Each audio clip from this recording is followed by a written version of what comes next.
దేవుని నామానికి మహిమ కలుగును గాక.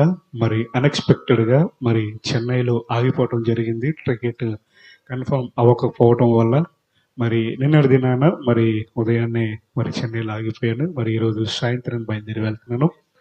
మరి దేవుడిచ్చినటువంటి చక్కటి సమయాన్ని బట్టి దేవుని నామానికి మహిమ కలుగును గాక. అవకాశం ఇచ్చినటువంటి దైవజనులకి నా ప్రత్యేకమైనటువంటి వందనాలు తెలియజేస్తున్నాను. మరి అయ్యగారు చెప్పినట్లు సమయాన్ని పాటిస్తాను. ఎందుకంటే ఏఆర్ స్టీవెన్సన్ వాళ్ళ నాన్నగారు ఒక మాట చెప్పేవారు, ఏంటంటే ప్రసంగం అర్ధగంట హద్దు, 30 గంట ముద్దు, గంట మీకొద్దు మాకొద్దు ఎవరికొద్దు. కాబట్టి నాకు ఇచ్చినటువంటి సమయంలో కొద్ది నిమిషాలు నేను చెప్పడానికి ప్రయత్నం చేస్తాను. చాలా సందర్భాల్లో చాలా సిచ్యువేషన్స్లో మనం ఏమనుకుంటామంటే, నేను ప్రతిరోజు ప్రార్థన చేస్తున్నాను, ప్రతినిత్యము ప్రార్థన కొడుకులకు వెళ్తున్నాను, అయినా నా జీవితము ఎక్కడ వేసిన గొంగల వల్ల అక్కడే ఉంది, ఎదుగు పొదుగని కనబడటం లేదు, ఆశీర్వాదం అనేది నా జీవితంలో కనబడటం లేదు అని చాలా సందర్భాల్లో ఎక్కువ మోతాదులో ఆలోచించే ఆలోచన విధానం మనకు కలుగుతూ ఉంటుంది. అయితే ఎందుకు మన జీవితాల్లో ఆశీర్వాదాలన్నీ కలగటం లేదు అనే విషయంలో ఒకసారి ఆలోచన చేస్తే, దేవుడు చెప్పినటువంటి వాగ్దానాలు మన జీవితంలో ఎందుకు నెరవేర్చబడటం లేదు అంటే, ఎక్కడో ఒక చోట చిన్న కనెక్షన్ అనేది మన జీవితాల్లో మిస్ అవుతూ ఉంటుంది. ఏంటి ఆ కనెక్షన్ అనేది ఈ యొక్క ఉదయకాల సమయంలో మనం జ్ఞాపకం చేసుకుందాం. బైబిల్ ఉన్న వారందరూ కూడా హెబ్రీలకు రాసిన పత్రిక 6వ అధ్యాయము 11వ వచనం. హెబ్రీలకు రాసిన పత్రిక 6వ అధ్యాయము 11వ వచనాన్ని ఒకసారి మనం జ్ఞాపకం చేసుకుందాం. బైబిల్ ఉన్నవారు అందరూ తీసినట్లయితే ఎవరైనా ఒకరు చదివి సహాయం చేయగలరు. హెబ్రీలకు రాసిన పత్రిక, క్షమించాలి, 6వ అధ్యాయము 11వ వచనము. 6వ అధ్యాయము 11వ వచనము. మీరు మందులు కాక విశ్వాసము చేతను ఓర్పు చేతను వాగ్దానములను స్వతంత్రించుకున్న వారిని పోలి నడుచుకున్నట్లుగా ప్రతివాడును మీ నిరీక్షణ పరిపూర్ణమగు నిమిత్తము మీరు ఇది వరకు కనపరిచిన ఆసక్తిని తుదమట్టుకు సంతరించుకున్న వారిని పోలి నడుచుకున్నట్లుగా. చాలండి. భక్తుడు చాలా సూటిగా, స్పష్టంగా, తేటగా మాట్లాడుతూ ఉన్నాడు. వాగ్దానములు స్వతంత్రించుకోవాలంటే ఎలా స్వతంత్రించుకోవాలి అంటే, విశ్వాసము చేతను ఓర్పు చేతను ఏం చేయాలంట? వాగ్దానములను స్వతంత్రించుకోవాలి. ఇక్కడ ఇంకో మాట మనం చూస్తా ఉన్నాం, స్వతంత్రించుకొని వారిని పోలి నడుచుకున్నట్లుగా. మనం వాగ్దానాలు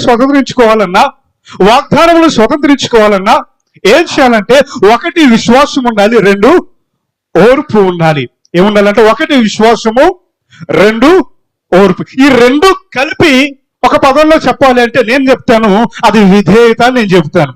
మీరు అవునన్నా కాదన్నా, ఇది నా వర్షంలో నేను అనుకునేటువంటి మాట.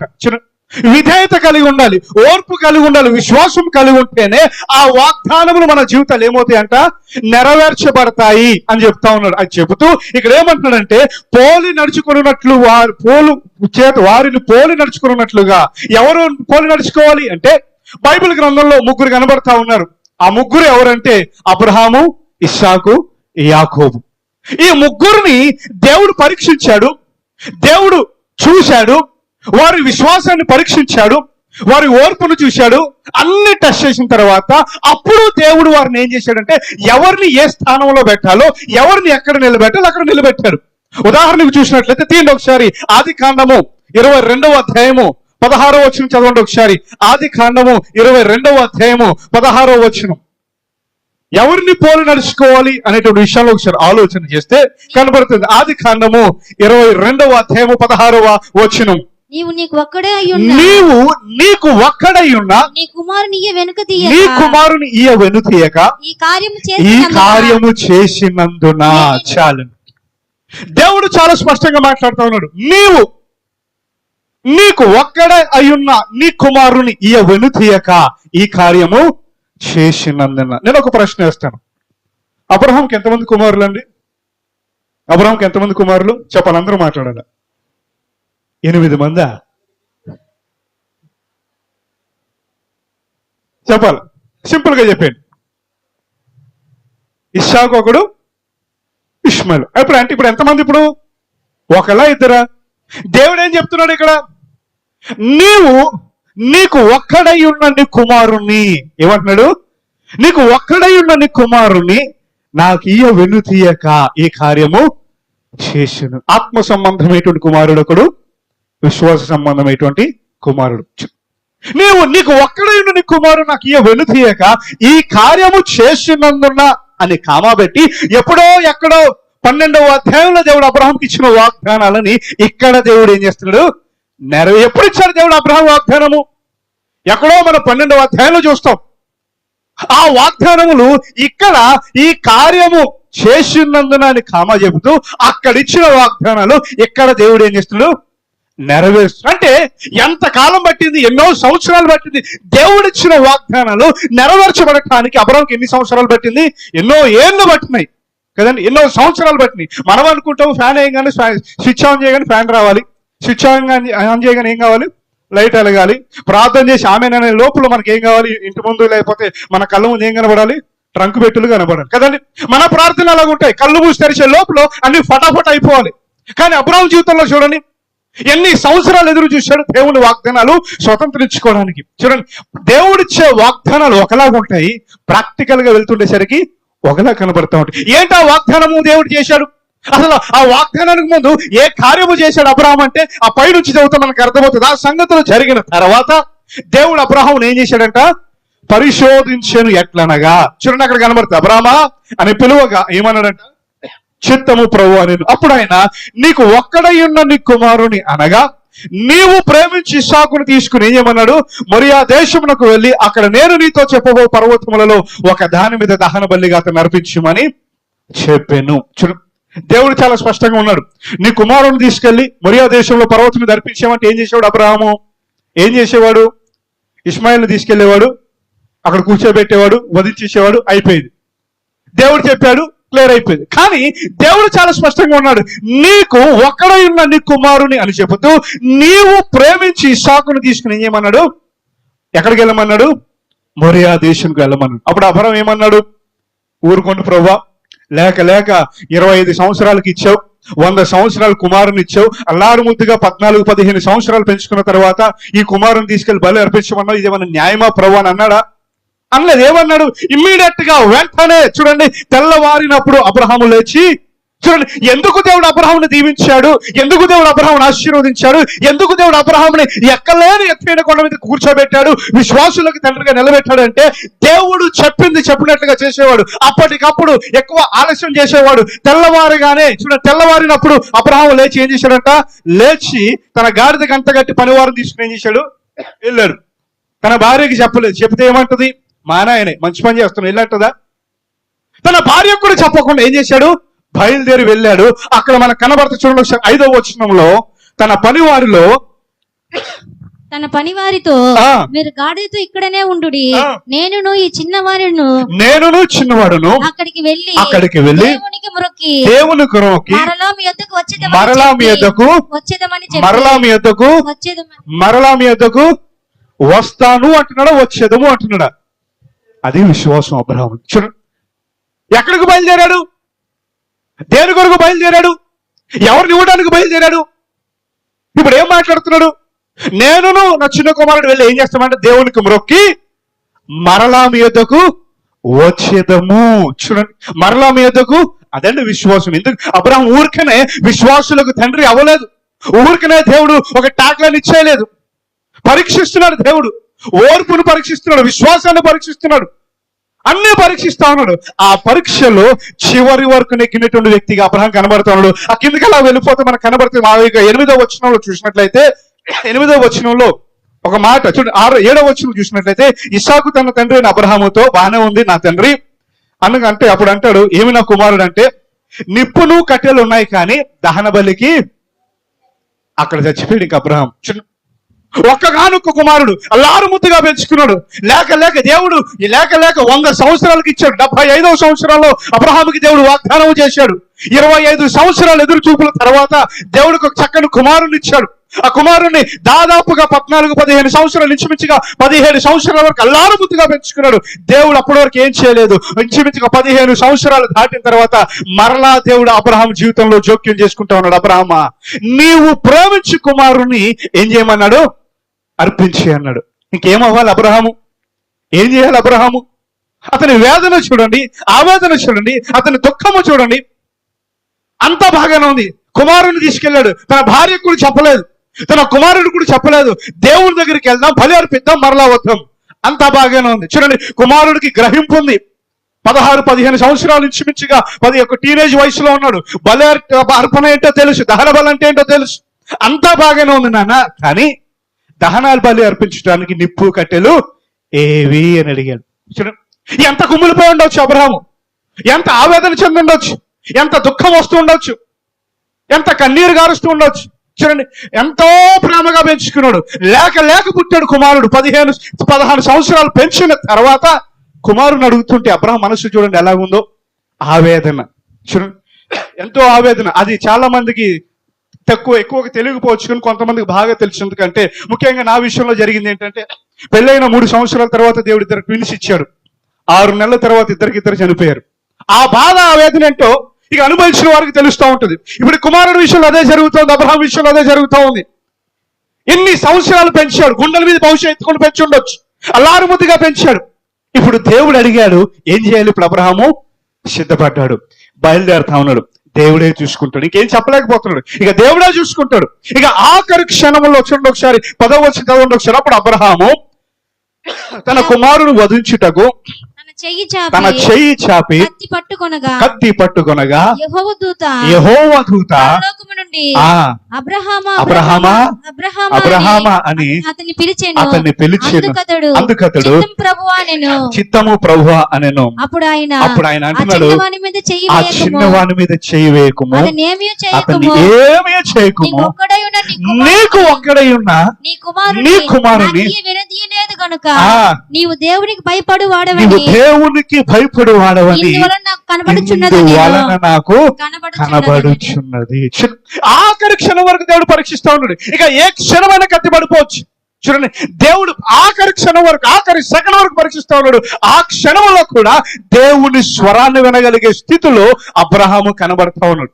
ఇక కుమారుని బంధించేశాడు. ఇక ఏ క్షణమైనా కత్తి పడవచ్చు. ఉదాహరణకు చూడండి ఒకసారి, మన పిల్లలు కానీ ఎవరైనా పిల్లలు కానీ, అరే చచ్చేదాకా ఇక్కడ ఉండండి, చచ్చైన తర్వాత మిమ్మల్ని ఆ స్తంభాన్ని కట్టేసి కొడతాము అంటే పిల్లలు ఉంటారా? ఏం చేస్తారు? కదండి. ఇప్పుడు కుమారుడు దగ్గరకు వచ్చారు, 16-17 సంవత్సరాలు బలము కలిగిన వ్యక్తి. అబ్రహాముకి దాదాపుగా దగ్గరగా ఒక 120 సంవత్సరాలు ఉండొచ్చు, 100 సంవత్సరాలు పైబడిన వ్యక్తి. ఇప్పుడు కుమారుని కట్టేస్తుంటే కుమారుడు ఏం చేయాలి? ఇప్పుడు అబ్రహామును ఒక తోపు తోసి, ఒక గెంటేసి అక్కడి నుంచి పారిపోవాలి. కానీ కుమారుడు ఏం చేస్తున్నాడు? నా తండ్రి, నువ్వు దేవునికి మాట ఇచ్చావా? నువ్వు దేవునికి వాగ్దానము చేసావా? నువ్వు దేవుని యొక్క ప్రమాణము చేసుకున్నావా? ఒక మొక్కుబడి చేసుకున్నావా? అయితే నీ మొక్కుబడి చెప్పున నాకు అవునుగాక. చూడండి, ఎలాగొచ్చిన విధేయత. తండ్రి దేవునికి లోబడ్డాడు. ఇప్పుడు కుమారుడు కూడా ఏమవుతున్నాడు? ఇప్పుడు దేవునికి లోబడుతున్నాడు. తల్లిదండ్రులుగా మనము దేవునికి లోబడితే, దేవుని సన్నిధిలో మోకరిల్లగలిగితే, తర్వాతి తరాలు కూడా అదే బాటలు వారు ఏమవుతా ఉంటారు? వెళ్తా ఉంటారు. ఇప్పుడు కుమారుడు లోబడ్డాడు, అన్నిటికీ సిద్ధపడ్డాడు. ఇక ఏ క్షణమైన కత్తి పడిపోవచ్చు. ఆ క్షణములో అప్పుడు మాట్లాడుతున్నాడు దేవుడు, అబ్రహామా ఆగిపో, ఆ చిన్నవాని మీద కత్తి పడటానికి వెళ్ళలేదంతే అని చెబుతూ ఏమంటున్నాడంటే, నీకు ఒక్కడై ఉన్న నీ కుమారుని నాకు వెను తీయలేదు గనుక ఇందు మూలముగా నువ్వు దేవునికి భయపడు వాడవని నాకు. అంటే దేవునికి తెలీదా అబ్రహాము దేవునికి భయపడతాడో లేదని? దేవునికి తెలుసా తెలీదా? తెలుసు. నేను అనుకుంటాను, బహుశా మనలాంటి వాళ్ళకి చెప్పడానికి, మనలాంటి వాళ్ళకి వివరించడం, ఎందుకు దేవుడు అబ్రహామును ఎన్నుకున్నాడు, ఎందుకు దేవుడు అబ్రహామును విశ్వాసులుగా తండ్రిగా చేశాడు, ఎందుకు అబ్రహాము, ఇస్సాకు, యాకోబులు ఎందుకు అనే క్వశ్చన్ ఒకవేళ భవిష్యత్తులో మనలాంటి వాళ్ళు అడుగుతారేమో అని మనలాంటి వాళ్ళకి చెప్పడానికి, చూపించడానికి దేవుడు బహుశా ఈ యొక్క అబ్రహాము ఉదంతాన్ని దేవుడు బహుశా వాడుకుని ఉండొచ్చు నేను అనుకుంటా ఉంటాను. చూడండి, అబ్రహాము దేవునికి లోబడ్డాడు, ఇస్సాకు దేవునికి లోబడ్డాడు, వీరిరువురు దేవునికి లోబడ్డారు. ఆఖరి క్షణం వరకు ఏం చేశారు? దేవుని స్వరాన్ని వినగలిగే స్థితిలో వారు ఉన్నారు గనక అప్పుడు దేవుడు అంటున్నాడు, ఈ కార్యము చేసినందున అని చెప్పి ఎప్పుడో ఎక్కడో 12వ అధ్యాయంలో దేవుడు ఇచ్చినటువంటి వాగ్దానాన్ని ఇప్పుడు ఎక్కడ దేవుడు ఏం చేస్తున్నాడు?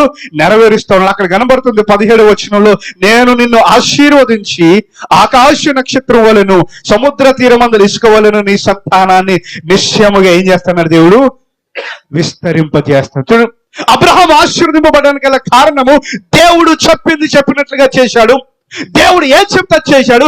దేవుడు వెళ్ళమంటే వెళ్ళాడు, దేవుడు ఆగిపోమంటే ఆగిపోయాడు, దేవుడు కూర్చోమంటే కూర్చున్నాడు, దేవుడు లెగమంటే లేచాడు, బలి అర్పించమంటే అర్పించడానికి దేవుడు చెప్పింది చెప్పినట్లుగా చేయటానికి సిద్ధపడ్డాడు. కాబట్టి అబ్రహాముని దేవుడు ఏం చేశాడు, ఆశీర్వదించాడు. ఇప్పుడు నెక్స్ట్ కుమారుని తరం వచ్చింది. ఇప్పుడు కుమారుడు ఏం చేయాలి?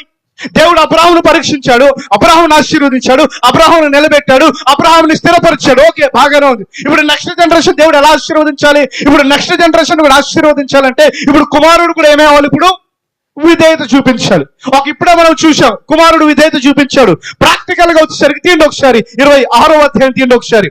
26వ అధ్యాయము 1వ వచనం నుంచి చదవండి ఒకసారి. అబ్రహాము దినములలో వచ్చిన మొదటి కరువు గాక మరి ఒక కరువు ఆ దేశములో వచ్చెను. అప్పుడు ఇస్సాకు గెరారులో ఉన్న వెళ్ళెను. చాలని ఇప్పుడు ఏం కనబడుతుంది మనకి? అబ్రహాము దినములలో వచ్చిన మొదటి కరువు గాక ఏమొచ్చిందంట? ఏమొచ్చింది? మరి ఒక కరువు వచ్చింది. అవునా కదా? మీరు ఇక్కడ ఉన్నారా? ఇక్కడ ఉన్నారా అందరూ? చూడండి, అబ్రహాము దినములలో వచ్చిన మొదటి కరువు గాక మరి ఒక కరువు వచ్చింది. అప్పుడు అబ్రహాం దినములలో కరువు వచ్చినప్పుడు అబ్రహాం ఏం చేశాడు? ఐగుప్తు దేశానికి వెళ్ళాడు. అవునా కదా? డౌట్ ఉంటే చూడండి ఒకసారి. 10వ అధ్యాయం తీయండి ఒకసారి. 10వ అధ్యాయం తీయండి ఒకసారి. ఆది కాండము, క్షమించాలి, 12వ అధ్యాయం 10వ వచనం. ఆది కాండం 12వ అధ్యాయం 10వ వచనం. అప్పుడు ఆ దేశంలో కరువు వచ్చెను. ఆ దేశంలో కరువు భారంగా ఉన్నందున అబ్రాహాము ఐగుప్తు దేశంలో నివసించుటకు అక్కడికి వెళ్ళెను. చాలండి. అబ్రహాం ఎక్కడికి వెళ్ళాడు? ఇప్పుడు అబ్రహాము దినములో కరువు వచ్చినప్పుడు అబ్రహాం ఎక్కడికి వెళ్ళాడు? ఐగుప్తు దేశానికి వెళ్ళాడు. ఇప్పుడు కుమారుడు టైంలో కరువు వచ్చింది. ఇప్పుడు కుమారుడు ఎక్కడికి వెళ్తున్నాడు? 26వ అధ్యాయంలో మనం చూస్తున్నాం. అబ్రహాము దినములలో వచ్చిన మొదటి కరువు గాక మరి ఒక కరువు వచ్చును. అప్పుడు ఇస్సాకు గెరారులో ఉన్నటువంటి ఫిలిష్తీన్ల రాజైన అబీమెలెకు వద్దకు వెళ్ళాను. ఇప్పుడు కుమారుడు ఎక్కడికి ప్రయాణం అయి వెళ్తున్నాడు? ఐగుప్తు దేశానికి వెళ్ళాడు. నా తండ్రి కాలంలో కరువు వచ్చింది, నా తండ్రి ఐగుప్తు దేశానికి వెళ్ళాడు, బాగుపడ్డాడు, కరువు కాలం అంతా పోషింపబడ్డాడు, తర్వాత మరలా తిరిగి వచ్చాడు. ఇప్పుడు నా కాలంలో నా టైంలో కరువు వచ్చింది. ఇప్పుడు నేను ఎక్కడికి వెళ్ళాలి? ఐగుప్తు దేశంలోకి వెళ్తే నేను కరువు కాలం అంతా కూడా ఏమవుతాను? పోషింపబడతాను అని ప్రయాణం అయిపోయి ఐగుప్తు దేశానికి వెళ్తా ఉన్నాడు. అయితే గెరారులో నుండి వెళ్తుండగా మార్గ మధ్యలో చీకటి పడింది. గెరారులో హాల్ట్ అయ్యాడు. అక్కడ దేవుడు జోక్యం చేసుకుంటున్నాడు. అక్కడ దేవుడు నిలబడి మాట్లాడుతూ ఉన్నాడు. చూడండి, ఐగుప్తులోనికి వెళ్ళాలి, చీకటి అయిపోతుంది. ఈ రోజుల్లాగా ఇప్పటిలాగా ట్రాన్స్పోర్టేషన్ అనేది డే అండ్ నైట్ 24 hours లేదు. పగలు ప్రయాణం, సాయంత్రం ఆగిపోవాలి, గుడారాలు వేసుకోవాలి, ఆగిపోవాలి, మళ్ళీ ఉదయాన్నే 3-4 గంటలకు బయలుదేరాలి, వెళ్ళిపోవాలి. అలాగే ఐగుప్తు వెళ్తూ గెరారులో స్టాప్ అయ్యాడు, హాల్ట్ అయ్యాడు. అక్కడ నిలబడిన తర్వాత అప్పుడు దేవుడు ఇస్సాకు మనస్సులో జోక్యం చేసుకుని మాట్లాడతాడు. ఏం మాట్లాడతాడో చూడండి ఒకసారి. 3వ వచనములు చదవండి ఒకసారి. ఈ దేశమందు పరవాసి 2వ వచనం చదవండి. అక్కడ యెహోవా అతనికి ప్రత్యక్షమై నీవు ఐగుప్తులోనికి వెళ్ళక నీతో చెప్పు దేశమందు నివసించుము, నేను నీతో చెప్పు దేశమందు నివసించుము. ఈ దేశమందు పరవాసివై ఉంటే 2 వాగ్దానాలు ఇస్తా అంటున్నాడు దేవుడు. చూడండి, నువ్వు ఐగుప్తులోనికి వెళ్లకుండా ఇక్కడే నేను చెప్పిన చోటునే నువ్వు నిలబడిపోతే, నువ్వు ఆగిపోతే 2 వాగ్దానాలు ఇస్తాను. ఏంటా 2 వాగ్దానాలు? చదవండి 3వ వచనము. ఈ దేశమందు పరవాసివై ఉండుము. 1 నేను నీకు తోడయుండి 2 నిన్ను ఏం చేస్తాను? ఆశీర్వదిస్తాను. అబ్రాహాముతో మాట్లాడాడు. ఓకే, అయిపోయింది. ఇప్పుడు కుమారుడు టైం వచ్చింది. కుమారుడు ఐగుప్తు దేశానికి వెళ్తా ఉన్నాడు. మార్గ మధ్యలో దేవుడు జోక్యం చేసుకుని మాట్లాడుతున్నాడు. నీవు గనక ఐగుప్తులోనికి వెళ్లకుండా ఇక్కడే నేను చెప్పిన చోటు నువ్వు ఆగిపోతే 2 వాగ్దానాలు. ఏంటిది? 1 నేను నీకు తోడై ఉంటాను, 2 నేను ఏం చేస్తాను? దేవుడు ఆశీర్వదించడా? ఐగుప్తులో ఉంటే దేవుడు ఆశీర్వదించలేడా? లేకపోతే ఇంకేదో చోటు ఉంటే దేవుడు ఆశీర్వదించలేడా? దేవుడు ఆశీర్వదించగలడు. దేవుడు కోరుకునేది ఏంటంటే దేవుని మాటకు విధేయత చూపగలిగితే ఎక్కడున్నా దేవుడు ఏం చేయగలుగుతాడు?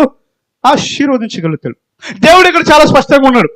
నువ్వు ఐగుప్తులోనికి వెళ్ళొద్దు, ఇక్కడే ఉండాలి, నేను చెప్పిన చోట కనుక నువ్వు ఆగిపోతే ఒకటి నేను నిన్ను ఏం చేస్తాను, ఆశీర్వదిస్తాను. రెండు ఏం చేస్తాను, తోడుంటాను. చూడండి 12వ వచనం చదవండి ఒకసారి. 12వ వచనం. ఇస్సాకు ఇస్సాకు ఆ దేశమందున్న వాడే ఆ దేశమందున్న వాడై విత్తనము వేసి ఆ సంవత్సరము సంవత్సరము నూరంతల ఫలం పొందెను. నూరంతల ఫలము పొందెను. యెహోవా అతని యెహోవా ఆశీర్వదించెను అతనిని ఆశీర్వదించెను గనక ఆ మనుషుడు గొప్పవాడాయను. ఆ మనుష్యుడు గొప్పవాడాయను. అతడు మిక్కిలి గొప్పవాడగు అతడు వరకు మిక్కిలి గొప్పవాడగు వరకు క్రమక్రమముగా అభివృద్ధి పరచబడుచు వచ్చెను. ఒక ఆశీర్వాదం నెరవేర్చబడింది. ఏం చూసాం 3వ వచనంలో?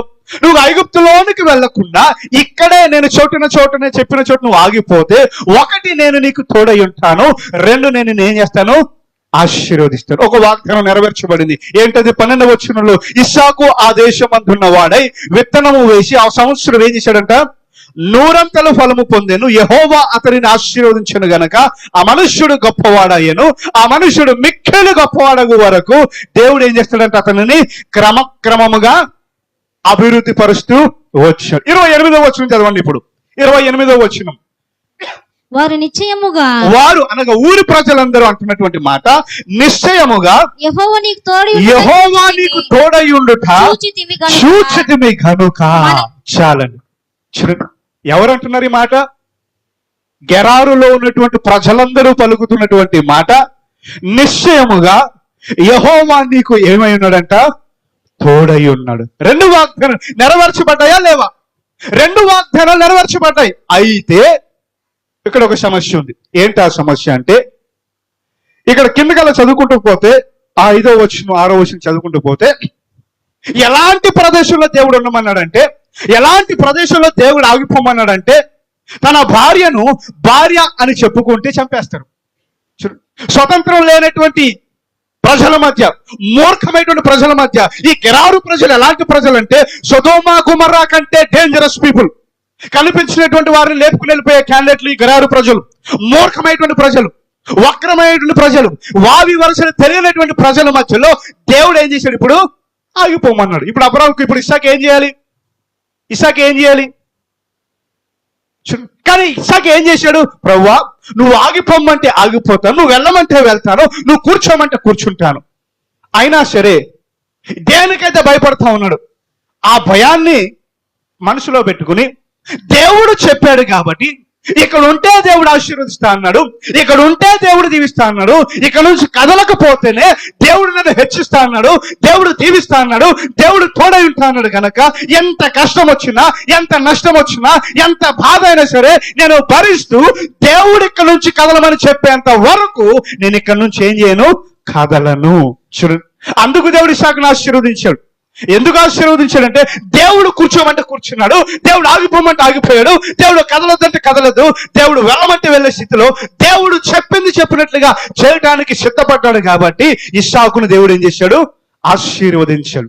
ఎలాంటి ప్రజల మధ్యలో ఉండమన్నాడంటే, బహు భయంకరమైన, మూర్ఖమైన, వక్రమైన ఈ యొక్క సొదొమ గొమొర్రా కంటే డేంజరస్ పీపుల్ మధ్యలో ఈ యొక్క ఇస్సాకును దేవుడు ఆగిపోమన్నాడు. ఎలాంటి ప్రజలు అంటే, తన భార్యను భార్య అని చెప్పుకోలేనటువంటి స్థితిలో దేవుడు ఆగిపోమన్నాడు. చూడండి, ఇక్కడ పరిస్థితి ఏమిటంటే, దేవుడు ఇస్సాకును పరీక్షిస్తా ఉన్నాడు. అబ్రహామును పరీక్షించాను, నిలబడ్డాడు, ఆశీర్వదింపబడ్డాడు. ఇప్పుడు కుమారుడు కూడా ఆ ఆశీర్వాదం సంక్రమించాలంటే ఇప్పుడు కుమారుడు కూడా ఏమవుతాడు? విధేయత చూపుతాడా లేదా? ఒకవేళ విధేయత చూపితే అబ్రహాము కంటే ఇస్సాకును ఏం చేయాలనుకున్నాడు? దేవుడు ఆశీర్వదించాడు. ఇప్పుడు కుమారుడు కూడా విధేయత చూపించాడు. దేవుడు ఆగిపోమన్నాడు, ఆగిపోయాడు. కూర్చోమన్నాడు, కూర్చున్నాడు. కదలొద్దన్నాడు, కదలలేదు, అక్కడ ఉండిపోయాడు. అప్పుడు దేవుని వాగ్దానాలు ఏమవుతా ఉన్నాయి? నెరవేర్చబడతా ఉన్నాయి. చూడండి, మీకు అర్థమవుతుంది అనుకుంటా ఉన్నాను. అబ్రహాము విషయంలో దేవుడు పరీక్షించాడు, ఇస్సాకును పరీక్షించాడు. ఈ పరీక్షల్లో ఇద్దరూ నిలబడ్డారు, ఇద్దరూ కూడా తట్టుకున్నారు, ఇద్దరు కూడా దేవుని వాగ్దానాలు ఏం చేసుకున్నారు? స్వతంత్రించుకున్నారు. ఇప్పుడు 3వ వ్యక్తిని మనం చూద్దాం. త్వరగా ముగించడానికి ప్రయత్నం చేస్తాను. 3వ వ్యక్తిని చూద్దాం. 32వ అధ్యాయము 11వ వచనం చదవండి. 32వ ఆదికాండము 32వ అధ్యాయం 11వ వచనం. నా సహోదరుడైన ఏశావు చేతిలో నుండి దయచేసి నన్ను తప్పించుము. అతడు వచ్చి పిల్లలతో తల్లిని నన్ను చంపునేమో అని అతనికి భయపడుచున్నాను. మూడవదిగా యాకోబు దగ్గరికి వద్దాం. యాకోబుతో దేవుడు సూటిగా స్పష్టంగా తేటగా మాట్లాడుతూ వచ్చాడు. నువ్వు ఈ ప్రదేశాన్ని ఖాళీ చేయి. నేను నీకు ఎక్కడ ప్రత్యక్షమయ్యానో, ఎక్కడ మాట్లాడానో ఆ బేతేలు దేవుడని నేనే. నువ్వు ఇక్కడ నుంచి దాటి బయలుదేరి నేను చెప్పిన చోటుకు నువ్వేం చేయి, నీ దేశంలోనికి, నీ జనము మధ్యలోనికి నువ్వు మరలా తిరిగి ఏం చేయమన్నాడు దేవుడు? బయలుదేరి వెళ్ళమన్నాడు. అన్ని మూటములు సర్దుకున్నాడు, అంతా ప్యాక్ చేసుకున్నాడు, బయలుదేరి వెళ్తా ఉన్నాడు. అయితే 6వ వచనంలో ఏం జరిగిందో చూడండి ఒకసారి. 6వ వచనంలో 6వ వచనం చదవండి ఒకసారి. ఆ దూతలు యాకోబు నొద్దకు తిరిగి వచ్చి, మేము నీ సహోదరుడైన ఏసావు నొద్దకు వెళ్ళితిమి, అతడు 400 మందితో నిన్ను ఎదుర్కొని వచ్చుచున్నాడని చెప్పగా యాకోబు మిక్కిలి భయపడి తొందరపడి. దేవుడు చెప్పాడు, నువ్వు నీ దేశ మధ్యలోనికి వెళ్ళు, నీ ప్రజల దగ్గరికి వెళ్ళు, నేను నిన్ను మిక్కిలి ఆశీర్వదిస్తాను, నేను నిన్ను దీవిస్తాను, నేను నీకు తోడై ఉంటాను, నేను జనములకు అనేకులకు తండ్రిగా నేను ఏం చేస్తాను, నిలబెడతాను అని ఎన్నో వాగ్దానాలు దేవుడు యాకోబుకి ఇచ్చాడు. ఆ వాగ్దానాలు పట్టుకున్నాడు, స్టార్ట్ అయ్యాడు. ఎక్కడి నుంచో ప్రయాణం చేశాడు, ఎక్కడి నుంచో వెళ్తా ఉన్నాడు, బయలుదేరాడు. మార్గ మధ్యలో ఏమైందంటే దూతలను పంపించాడు. ఒకసారి ఏం జరుగుతుందో తెలుసుకో సమాచారం. వెళ్ళారు దూతలు. తెలిసింది ఏంటంటే ఏశావు 400 మందితో యాకోబుని ఏం చేయడానికి వచ్చాడంట, ఎదుర్కోవడానికి వస్తాడు. ఇక యాకోబుకి భయం పట్టుకుంది. ఎందుకు? ఏశావును మోసం చేశాడు యాకోబు. యాకోబు అంటేనే మోసగాడు. ఏశావును మోసం చేశాడు, తండ్రిని మోసం చేశాడు, తల్లిని మోసం చేశాడు, అన్నని మోసం చేశాడు, మామను మోసం చేశాడు, భార్యలను మోసం చేశాడు, ఎంతో మందిని మోసం చేశాడు. ఇప్పుడు దేవుడు వెళ్ళమన్నాడు, అక్కడికి వెళ్ళమన్నాడు. సరే దేవుడు చెప్పాడు వెళ్ళాలి, బయలుదేరాడు. ఇప్పుడు ఏశావు ఎంతమందితో బయలుదేరాడు? ఇప్పుడు 400 మందితో ఎదుర్కోవడానికి బయలుదేరితే యాకోబుకి వణుగు పట్టుకుంది. అప్పుడు మోకరించి మరలా ప్రార్థన చేస్తాడు. ఏం చేస్తాడు చూడండి ఒకసారి. 9వ వచ్చినప్పుడు యాకోబు అంటాడు, నా తండ్రివైన అబ్రహాము దేవా, నా తండ్రి అయిన ఇస్సాకు దేవా, నా తండ్రి అయిన ఇస్సాకు దేవా, నీ దేశమునకు నీ బంధువుల యొద్దకు తిరిగి వెళ్ళుము, నీకు మేలు చేసేదని నాతో చెప్పిన దేవా, నీవు నీ సేవకుని చేసిన సమస్తమైన ఉపకారములకును సమస్త సత్యమునకు అపాత్రుడనైతిని. ఎట్లనగా నా చేతి కర్రతో మాత్రమే ఈ యోర్దాను దాటి తిని ఇప్పుడు నేను 2 గుంపులనైతిని. చాలు. అక్కడ మోకరించి ప్రార్థన చేస్తున్నాడు. నా తండ్రివైన అబ్రహాము దేవా, నా తండ్రివైన ఇస్సాకు దేవా, ఏమంటున్నాడు చూడండి, నీ దేశమునకు నీ బంధువుల యొద్దకు తిరిగి వెళ్ళుము, నేను నీకు ఏం చేస్తాను దేవుడు? మేలు చేస్తాను. ఇప్పుడు పరిస్థితి చూస్తే ఏశావు 400 మందితో ఎదుర్కోవడానికి బయలుదేరుతున్నాడు. 400 మందితో ఎదుర్కోవడానికి వస్తుంటే యాకోబుకి వణుగు పుట్టుకుంది, భయపడుతున్నాడు, తొందరపడుతూ ఉన్నాడు. ఇక్కడ 11వ వచనం చూస్తే నన్ను చంపుతారేమో అతనికి భయపడుచున్నాను, ఇప్పుడు నేనేం చేయాలి? ఏం చేయాలి? తన యావదాస్తిని గుంపులుగా చేశాడు, పంపించేశాడు, అన్ని పంపించేశాడు, అన్ని వాగ్దానాల ప్రకారం అన్ని ఏం చేశాడు? పంపించేశాడు. యాకోబు ఒక్కడు మిగిలిపోయాడు. 22వ వచనంలో ఆ రాత్రి అతడు లేచి తన 2 భార్యలను, తన 2 దాసులను, తన 11 మంది పిల్లలను తీసుకొని యబ్బోకు రేవు దాటిపోయాను. యాకోబు వారిని తీసుకున్న ఏరు దాటించి తన కలుగులదంతా పంపివేశాను. యాకోబు ఒక్కడు మిగిలిపోయాను. ఏం చేస్తాడంట? ఒక్కడు మిగిలిపోయాడు. ఏడుస్తా ఉన్నాడు, పాదాలు చెంత పట్టుకున్నాడు. అయ్యా, ఇది నా పరిస్థితి, ఏం చేయను? నువ్వు చెప్పావు, నేను నీ మాట పట్టుకున్నాను, నీ మాట చొప్పున బయలుదేరి వచ్చాను. ఇప్పుడు నా అన్న ఎదుర్కోవడానికి వస్తున్నాడు, ఇప్పుడు నాకు ప్రాణ భయం పట్టుకుంది, నాకు భయం వేస్తుంది. నా పిల్లల సంగతి ఏంటి? నా భార్యల సంగతి ఏంటి? నా ఆస్తి సంగతి ఏంటి? ఇప్పుడు నా పరిస్థితి ఏంటి? ఇప్పుడు నేనేం చేయాలి? పరిస్థితి చేయి దాటిపోయింది, ఏమి చేయలేని స్థితిలో ఉన్నాను, నీ సహాయమైనటువంటి స్థితిలో ఉన్నాను, ఏదైనా చేయగలిగితే నువ్వే చేయి ప్రభువా అని ఆ రాత్రి ఏం చేస్తాడు? దేవునితో పెనుగులాడుతాడు. ఒక్కడు మిగిలిపోయి ఏడ్చుకుంటూ దేవుని పాదాల చెంత కూర్చుని మొరపెడతాడు. అయ్యా, నన్ను దీవించు, అయ్యా నన్ను ఆశీర్వదించు, నువ్వు నన్ను ఆశీర్వదించితేనే గాని నేనేం చేయను, ఇక్కడి నుంచి పోనీయను. ఇప్పుడు నేనేం చేయాలి ప్రభువా? నాకు మేలు చేస్తానన్నావు, నాకు మేలే చేస్తానన్నావు, నన్ను దీవిస్తానన్నావు, నన్ను ఆశీర్వదిస్తానన్నావు, నాకు తోడుగా ఉంటాను, నన్ను అత్యధికంగా తోడుగా ఉండి నిలబెడతానన్నావు. అబ్రహామును ఆశీర్వదిస్తానన్నావు, అబ్రహామును ఆశీర్వదించావు. ఇస్సాకును ఆశీర్వదిస్తానన్నావు, ఇస్సాకును ఆశీర్వదించావు. వారు ఇరువురిని స్థిరపరిచావు. ఇప్పుడు నా దగ్గరికి వచ్చావు, నన్ను దీవిస్తానన్నావు, నన్ను ఆశీర్వదిస్తానన్నావు, నాకు మేలు చేస్తానన్నావు. కానీ పరిస్థితి చూస్తే ప్రాణ భయం పట్టుకుందయ్యా. ఇప్పుడు నేనేం చేయాలి? ముందుకి వెళ్ళలేను, వెనక్కి వెళ్ళను. ఒక్కడ మిగిలిపోయి ఏం చేస్తాడు? ప్రార్థన చేస్తా ఉన్నాడు. దేవుని సంగమా, ఈ ప్రార్థన అతని జీవితాన్ని మార్చేసింది. బైబిల్ గ్రంథంలో ఎంతో మంది ప్రార్థనలు చూస్తాం. మోషే ప్రార్థన, యెహోషువ ప్రార్థన. చూడండి, మోషే దగ్గరకు వచ్చినట్లయితే అది కూడా సేమ్ పరిస్థితి. ముందుకి వెళ్ళలేని పరిస్థితి, వెనక్కి వెళ్ళలేని పరిస్థితి. ముందు చూస్తే గొయ్యి, వెనక్కి చూస్తే నొయ్యి. ముందుకు వెళ్తేనేమో ఎర్ర సముద్రం అడ్డం వస్తుంది, వెనక్కి వెళ్తేనేమో ఫరో సైన్యం వస్తుంది. ఏం చేయాలి అర్థం కాని పరిస్థితులలో దేవుడి వైపు చూస్తూ మొరపెడతాడు, అయ్యా ఇది నా పరిస్థితి, ఏం చేయమంటావు ప్రభు అంటే దేవుడు మాట్లాడతాడు, మోషే భయపడకు, అవసరమైతే నేను ముందున్నటువంటి ఎర్ర సముద్రాన్ని సైతం చీల్చుకుంటూ నేను ముందుకు తీసుకెళ్తాను తప్పితే ఎన్నడూ కూడా ఏ బానిసత్వంలోంచి, ఏ ఊపిలో నుంచి అయితే నేను బయటకు తీసుకొచ్చాను అక్కడికి మరలా నిన్ను అప్పగించను. ఇప్పుడు అబ్రహాము యొక్క యాకోబు ఇదే మాట్లాడుతాడు, బయలుదేరి ముందుకెళ్ళు, నేను నీకు మేలు చేస్తున్నాను, మేలే చేస్తాను, పరిస్థితి చూసి నువ్వు భయపడద్దు.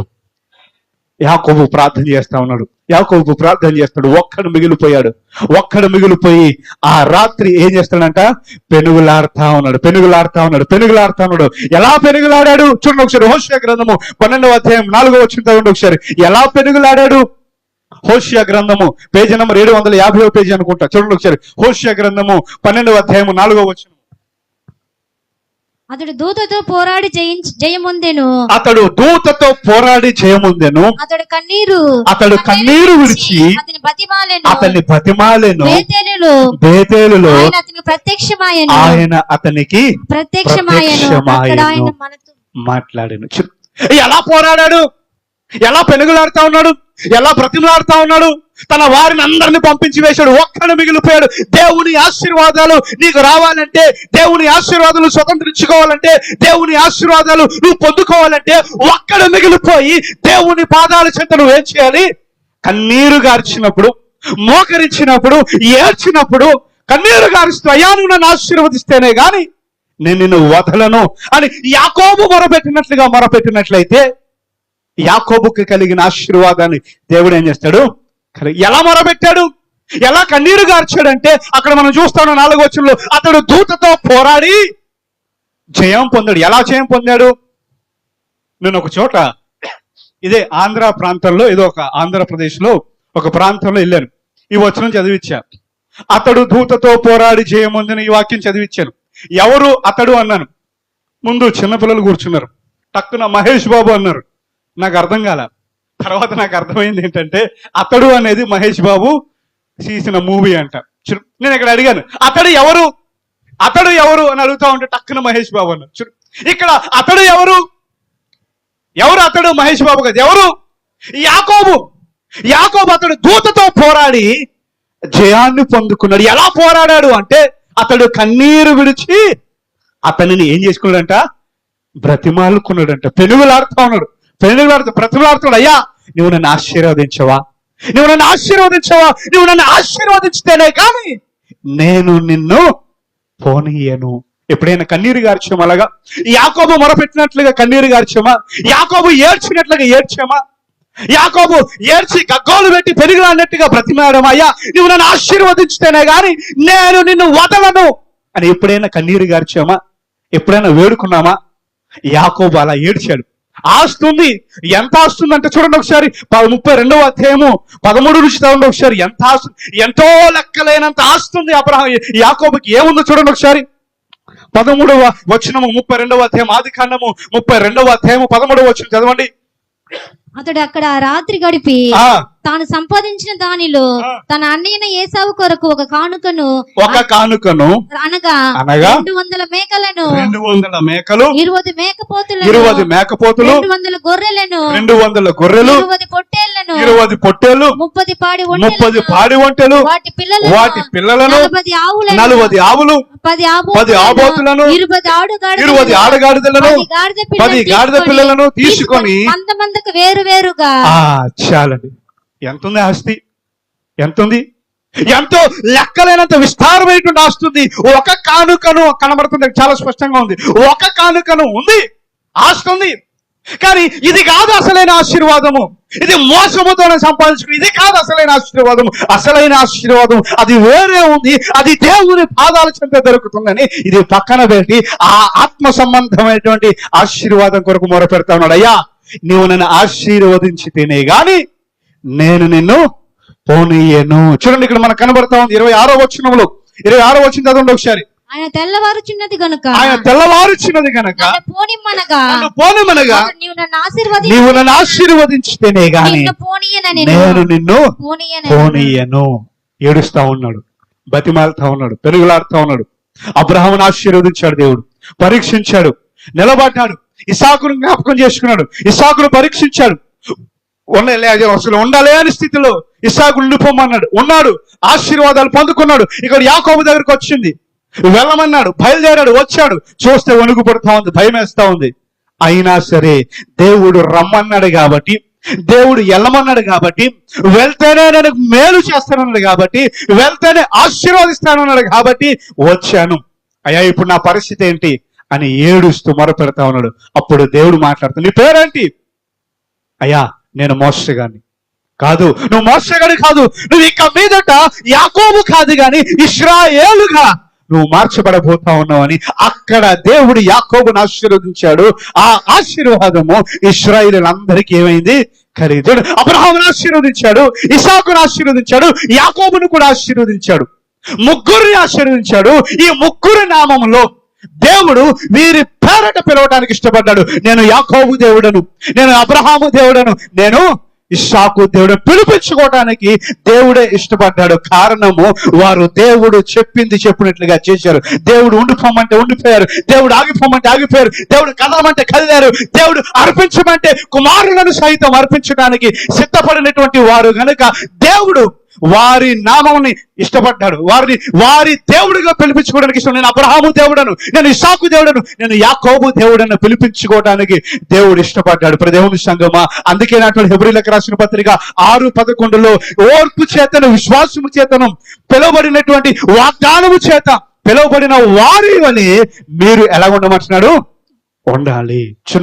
విశ్వాసాన్ని దేవుడు పరీక్షించాడు, ఓర్పుని పరీక్షించాడు, శ్రమను పరీక్షించాడు. అన్నీ పరీక్షించిన తర్వాత అప్పుడు దేవుడు అబ్రహామును ఏం చేశాడు?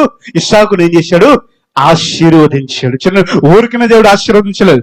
దేవుడు ఆశీర్వదించాలంటే మన నుంచి సరైన రెస్పాన్స్ రావాలి. అదే నేనేమంటానంటే విధేయత ఉండాలి, ఓర్పు ఉండాలి. పరీక్షించినప్పుడు ఆ పరీక్షకి నెగ్గేవారిగా ఉండాలి, విశ్వాసం ఉండాలి. ఈ 3 లక్షణాలు గనక మనలో ఉన్నట్లయితే దేవుడు అబ్రహామును ఆశీర్వదించినట్లుగా, ఇస్సాకును ఆశీర్వదించినట్లుగా నిన్ను నన్ను ఆశీర్వదిస్తాడు. ఆ విధమైనటువంటి ఆశీర్వాదం నీకు నాకు కలుగును గాక. కళ్ళు మూసుకుందాం, ప్రార్థన చేసుకుందాం. ఒక్కసారి మనం పరీక్షించుకుందాం. అబ్రహాము జీవితంతో, ఇస్సాకు జీవితంతో, యాకోబు జీవితంలో ఒకసారి పోల్చుకుందాం. నీ జీవితం ఎక్కడుంది? ఎక్కడ ఆగిపోయావు? ఆలోచన చేసుకో. దేవుడు ఊరికనే అబ్రహామును ఆశీర్వదించలేదు, ఊరికనే ఇస్సాకును ఆశీర్వదించలేదు, ఊరికనే యాకోబును ఆశీర్వదించలేదు. వారి జీవితాలు దేవునికి ప్రీతికరంగా ఉన్నాయి, వారి జీవితాలకు దేవునికి ఇష్టకరమైనటువంటి జీవితాల్లో ఉన్నాయి. దేవుడు చెప్పినట్లుగా చేసేవారుగా ఉన్నారు, విధేయత చూపించేవారుగా ఉన్నారు, విశ్వాసాన్ని కాపాడుకునే వారుగా ఉన్నారు, ఓర్పు కలిగినటువంటి వారుగా వారు ఉన్నారు. అబ్రహాము జీవితంలో ఒకసారి ఆలోచన చేస్తే, బయటికి రమ్మన్నాడు, వచ్చాడు. ఎక్కడికి వెళ్ళాలో తెలియదు, ఏం చేయాలో తెలియదు. కానీ పునాదులు గల ఆ పట్టణము కొరకు ఎదురు చూస్తూ వచ్చాడు. కారణము దేవుడు బయటికి రమ్మన్నాడు, వచ్చాడు. దేవుడు ఆగిపోమన్నాడు, ఆగిపోయాడు. దేవుడు కూర్చోమన్నాడు, కూర్చున్నాడు. నీ కుమారుని అర్పించమన్నాడు, అర్పించటానికి కూడా సిద్ధపడ్డాడు. ఆఖరి క్షణం వరకు దేవుడు అబ్రహామును పరీక్షించాడు. ఆ పరీక్షలో అబ్రహాము నిలబడ్డాడు, విశ్వాసులకు తండ్రిగా మార్చబడ్డాడు. ఇస్సాకు దగ్గరకు వచ్చేసరికి ఇస్సాకును కూడా పరీక్షిస్తున్నాడు. ఇస్సాకు కూడా దేవుని ఆశీర్వాదాలు, దేవుని దీవెనలు పొందుకోవాలంటే నా మాట వింటాడా, వినడా? ఇస్సాకును పరీక్షిస్తున్నాడు. ఇస్సాకు విధేయత చూపించాడు. ఇక్కడే ఉంటే, నువ్వు ఐగుప్తులోనికి వెళ్లకుండా ఇక్కడే, ఈ స్థలములోనే ఇక్కడే ఆగిపోతే, 1 నేను నీకు తోడై ఉంటాను, 2 నేను నిన్ను ఆశీర్వదిస్తాను. ఈ 2 ఆశీర్వాదాలు ఇస్సాకు స్వతంత్రించుకున్నాడు. కారణము దేవుడు ఆగిపోమన్నాడు, ఆగిపోయాడు. ఎలాంటి పరిస్థితుల్లో ఆగిపోయాడంటే, తన భార్యను సైతం భార్య అని చెప్పుకోలేటువంటి పరిస్థితుల మధ్యలో, మూర్ఖమైన వక్రమైనటువంటి జనాంగం మధ్యలో సొదొమ గొమొర్రా కంటే బహు భయంకరమైనటువంటి ప్రజల మధ్యలో, వావి వరుసలు తిరిగినటువంటి వారి మధ్యలో దేవుడు ఉండిపోమన్నాడు. అయినా సరే దేవుడు చెప్పేంత వరకు నేను ఇక్కడ నుండి కదలను. ఆ విధేయత ఇస్సాకుని ఆశీర్వదించింది. యాకోబు దగ్గరికి వచ్చేసరికి, నీవు నీ ప్రజలను, నీ వారిని విడిచిపెట్టి నీ దేశమునద్దకు, నీ బంధువులకు వెళ్ళవు, నేను నీకు మేలు చేస్తా, నేను నీకు తోడై ఉంటా, నేను నిన్ను ఆశీర్వదిస్తాను. యాకోబు విధేయత చూపించాడు. అయ్యా, నువ్వు వెళ్ళమంటున్నావా? వెళ్తాను. ఈ ప్రదేశం వదలమంటావా? వదిలేస్తాను. నువ్వు ఎక్కడికి వెళ్ళమంటావు? నేను అక్కడికి వెళ్తానయ్యా. నువ్వు ఏం చేయమంటావు? అది నేను చేస్తానయ్యా. నువ్వు చెప్పింది చేయడానికి నేను సిద్ధంగా ఉన్నాను అని అన్నాడు. భయం అవుతున్నా, తన అన్న చంపేస్తాడన్న భయం కలుగుతున్నా, 400 మందితో ఎదురొస్తాడని తెలిసినా కూడా తన వారిని అందరిని పంపించేసి ఒక్కడు మిగిలిపోయి ఏడుస్తా ఉన్నాడు. ప్రభు పాదాలు చెంత పట్టుకుని కూర్చుని కన్నీరు గారుస్తున్నాడు. అయ్యా, నువ్వు నన్ను ఆశీర్వదించితేనే గాని నేను ఇక్కడ నుండి కదలను. మోసగాడైనటువంటి యాకోబు ఇశ్రాయేలుగా ఆ క్షణమే ఆశీర్వదింపబడ్డాడు. మరి నీ సంగతి ఏంటి? మరి నీ సంగతి ఏంటి? అబ్రహాము వలె, ఇస్సాకు వలె, యాకోబు వలె దేవుడు ఒకవేళ నిన్ను పరీక్షిస్తే ఆ పరీక్షకు నిలబడగలవా? ఆ పరీక్షకు నువ్వు తట్టుకోగలవా? అబ్రహాముని అడిగాడు దేవుడు, నీకు ఇష్టమైన దాన్ని నాకు అర్పించు అన్నాడు. నువ్వు దేవుని కంటే ఎక్కువగా దేనినైతే ప్రేమిస్తున్నావో ఒక రోజు దేవుడు దాన్ని అడిగితే నువ్వు దాన్ని ఇవ్వగలవా? మరి దేవుని సంఘమా, ఆలోచన చేయండి, పరీక్షించుకోండి. ప్రేమ నమ్మకం కలిగినటువంటి మా ప్రియ పరలోకపు దేవా, మీ పరిశుద్ధమైన ఘనమైనటువంటి శ్రేష్టమైనటువంటి నామమునకు మహిమ కలుగును గాక. అయ్యా, ఈ మధ్యాహ్న కాల సమయంలో అయ్యా మీరు నాయన మరి అబ్రహాము జీవితాన్ని, యాకోబు జీవితాన్ని, ఇస్సాకు జీవితాన్ని మా ముందు నిలబెట్టి అయ్యా సూటిగా, స్పష్టంగా, తేటగా మాట్లాడినందుకు నీకు వందనాలు. అయ్యా, విన్న వాక్యాన్ని, విన్న మాటలు నీరుకట్టి ఫలింప చేయండి. విన్న మాటలను దుష్టుడు ఎత్తికెళ్ళిపోకుండా మా హృదయంలో భద్రపరచమని అయ్యా ముందున్నటువంటి సమయాన్ని మీకు అప్పగించుకుంటూ యేసు క్రీస్తు నామమున ప్రార్థిస్తున్నాము తండ్రి. ఆమేన్.